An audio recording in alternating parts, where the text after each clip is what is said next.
It began with a phone call no family ever wants to receive. A body had been recovered from the waters off Costa Rica's shoreline, and officials needed the family to come forward for identification. The waves had been restless that day, hiding and revealing fragments of tragedy.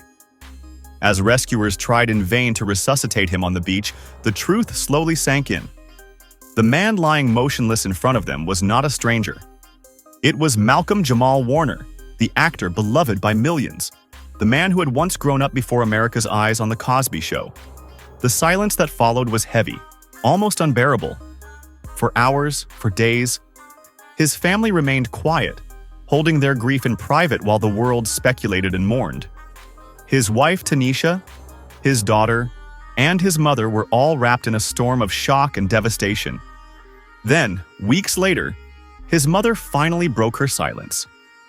In a tearful interview with Robin Roberts on Good Morning America, she opened her heart to the world.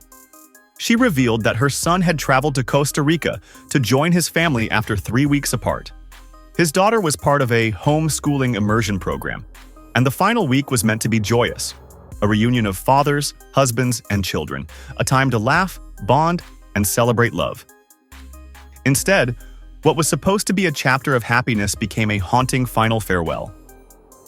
They were in the water, I think maybe chest deep, maybe even waist deep, she recounted, her voice breaking under the weight of memory. That's when the undertow struck. A sudden, invisible current pulled at the sand beneath their feet, dragging them into danger. Malcolm wasn't an experienced swimmer. He didn't know how to fight the pull of the sea. There was an undertow, and my son was not an experienced swimmer.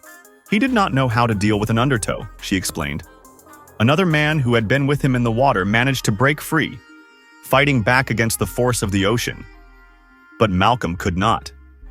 His last moments were spent battling a tide that was stronger than him. His daughter, still so young, stood helpless on the shore, watching first responders desperately try to bring him back to life. She watched them resuscitate him. Try to resuscitate him, his mother said softly. She loved her father dearly. She adored Papa. He was Papa. The image of that little girl, eyes wide and heartbreaking, has stayed with many who heard her story. To lose a father is devastating. To witness it unfold before your eyes is unthinkable. For his family, the trauma is raw and enduring. Malcolm was just 54 years old. His death felt sudden, unfair, and almost surreal. For millions, he wasn't just an actor. They had grown up with him, watched him stumble, laugh, and learn. On The Cosby Show as Theo Huxtable, one of television's most beloved sons. He had been America's brother, their classmate, their reflection, and now he was gone. But behind the fame was a man who carried both triumphs and struggles. Malcolm's journey in Hollywood began as a child, when at just 14 years old, he landed the role that would forever define him.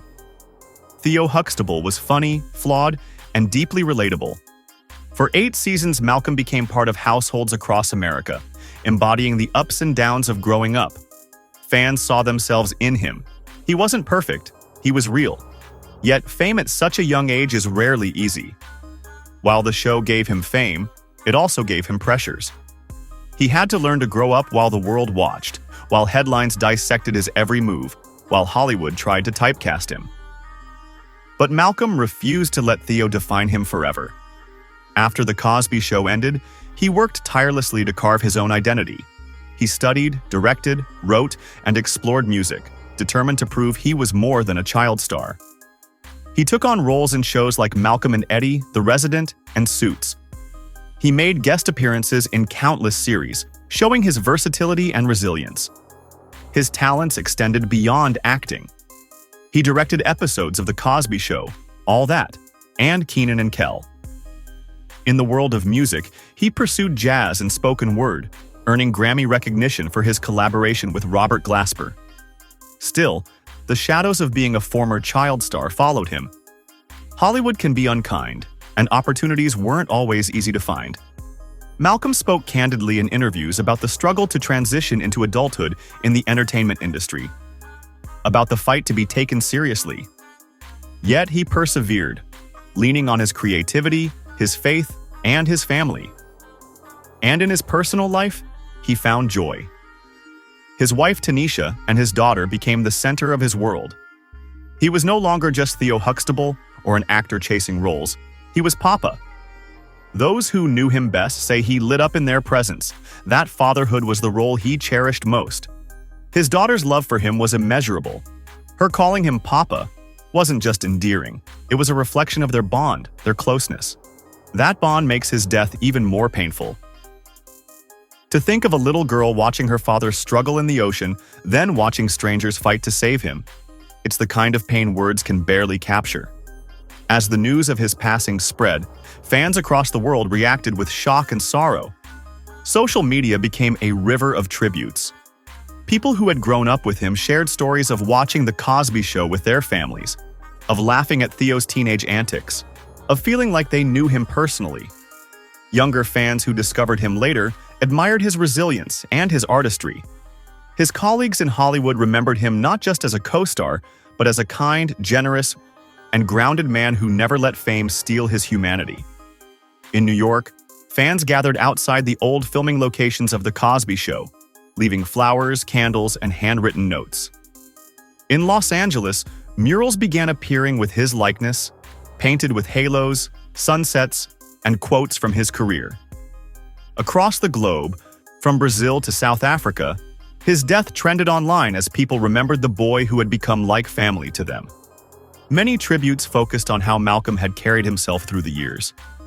Unlike many child stars, he avoided the scandals and pitfalls that often come with sudden fame. He built a life defined not by tabloid drama, but by consistent work, artistic passion, and quiet dignity.